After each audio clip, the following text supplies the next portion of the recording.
నిరుద్యోగుల కోసం PCC chief YS Sharmila Reddy చలో సెక్రటేరియట్ కార్యక్రమానికి పిలుపునిస్తే వైసీపీ ప్రభుత్వం అడ్డుకోవడం దారుణమని కాంగ్రెస్ పార్టీ రాష్ట్ర ప్రధాన కార్యదర్శి ఆకుల వెంకటరమణ ధ్వజమెత్తారు. కాకినాడలోని జిల్లా కాంగ్రెస్ పార్టీ కార్యాలయంలో ఆకుల వెంకటరమణ పీసీసీ సభ్యులు కుక్కల పోతురాజు, మహిళా నాయకురాలు బొజ్జ ఐశ్వర్యతో కలిసి మీడియాతో మాట్లాడారు. చలో సెక్రటేరియట్ కార్యక్రమానికి కాకినాడ నుండి విజయవాడకు బయలుదేరిన కాంగ్రెస్ పార్టీ నాయకులను పోలీసులు హౌస్ అరెస్ట్ చేయడం పట్ల తీవ్రస్థాయిలో ధ్వజమెత్తారు. ఈ సమావేశంలో నాయకులు జుత్తుక సత్యబాబు తదితరులు పాల్గొన్నారు. 2,33,000 ఉద్యోగాలు భర్తీ చేస్తానన్న ఈ రాష్ట్ర ముఖ్యమంత్రి గారు సచివాలయానికి సంబంధించి 1,25,000 ఉద్యోగాలు తీయడం జరిగింది.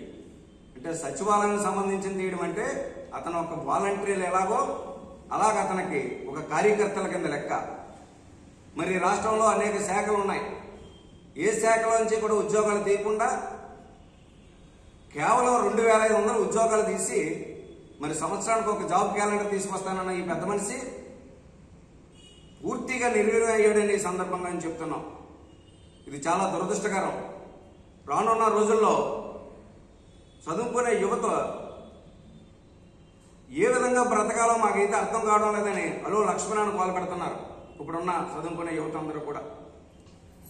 ఇటువంటి దౌర్భాగ్యమైన పరిపాలన, మరి ప్రతిపక్షాలను అణిచివేయడం, రాజకీయ పార్టీలను తొంగలో తొక్కడం, బూతుల పంచాంగం తప్పించి బూతుల పురాణం తప్పించి వాళ్ళ అంగు ఆర్బాటు వాళ్ళ చేస్తున్న పార్టీకి పెడుతున్న ఖర్చు అంటే పబ్లిసిటీ ఖర్చు సిద్ధమని ఒకటి తయారయ్యాడు ఆయన. మేము సిద్ధమైన మిగిలిన పార్టీలు కూడా తయారయ్యాయి. ఈ సందర్భంగా మేము ఒకటే చెప్తున్నాం, ఎవరు సిద్ధంగా ఉన్నా గతంలో వైఎస్ రాజశేఖర రెడ్డి గారు అధికారంలో ఉన్నప్పుడు ఈ రాష్ట్రానికి ఏ విధంగా మేలు చేశారో ప్రతి ఆంధ్రప్రదేశ్ ప్రజలందరికీ కూడా తెలుసు. కోసం మేము చలో సెక్రటేరియట్ మన పీసీసీ వైఎస్ షర్మిల గారు ప్రారంభించిన దానికి మేమందరూ సిద్ధమై 1000 మంది కాకినాడ నుంచి మేము వెళ్తుండగా మమ్మల్ని నిన్న రాత్రి నుంచి అడ్డుకున్నారు. మాకు నోటీసులు ఇచ్చారు, హౌస్ అరెస్టులు చేశారు. ఈరోజు 11 వరకు కూడా మమ్మల్ని వదలలేదు. ఇంటికి ఒక కానిస్టేబుల్ని పెట్టారు. యువతి కోసం మేము ముందుకు వస్తుంటే ప్రతి దాంట్లోనే మేము సిద్ధమని లక్షల కోట్ల మంది వచ్చేస్తున్నారని మీరు అందరూ పెద్ద పబ్లిసిటీలు చేసుకున్నారు. యుద్ధానికి వస్తుంటే మీరు ఎందుకు ఇలా భయపడుతున్నారో మాకు అర్థం కావట్లేదు. మేము 5,000 మందితో మేము సిద్ధమై వెళ్తాము. మమ్మల్ని అడ్డేసుకున్నారు మమ్మల్ని.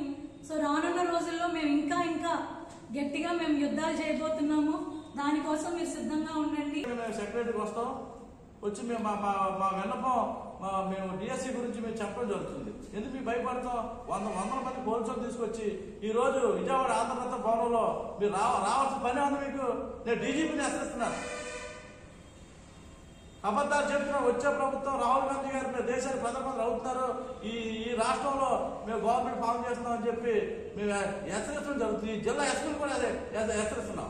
ఎందుకు మీరు పోలీస్ స్టేషన్ మాకు ఫోన్ చేస్తున్నారు? మీరు మేము విజయవాడ వెళ్ళిపోకుండా మీరు ఆపండి, మీ పని మీకు మీ ఉద్యోగాలు మీరు చేయండి.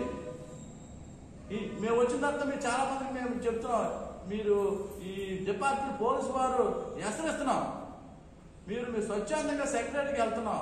మా మేడం సల్మారెడ్డి గారు వచ్చి ఆ సెక్రటరీలో లెటర్ ఇస్తానికి సిద్ధంగా ఉంటే మీరు తీసుకుని డిఎస్సీ గురించి మేము పోస్ట్ విడుదల చేస్తామని చెప్పి ఒక జాబ్ క్యాలెండర్ మీరు చెప్తాను మాకు మాట చెప్తే మేము వెనకెళ్ళిపోతాం కదా.